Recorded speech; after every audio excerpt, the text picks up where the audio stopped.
मुझे अंदाजा था कि तुम कुछ न कुछ तो जरूर करोगे। अदनान बेटा, ज़मरुद गायब है। ज़मरुद तो अभी रंग बिरंगी रिबनों के नीचे लेटी सुकून से सो रही है। ज़मरुद नहीं मर सकती। बस बस। ज़मरुद, ज़मरुद, ज़मरुद तुम ठीक हो? उन्होंने कहा बहराम साहब का सलाह। उन्होंने कहा कि उसके खानदान को अपना बदला लेना है।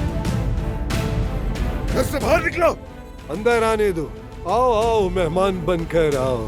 कल रात तुमने मेरी शोहरत का मजा चख लिया। अगर मेरे लोगों में किसी को भी हाथ लगाया तो मैं तुम्हें मार डालूंगा।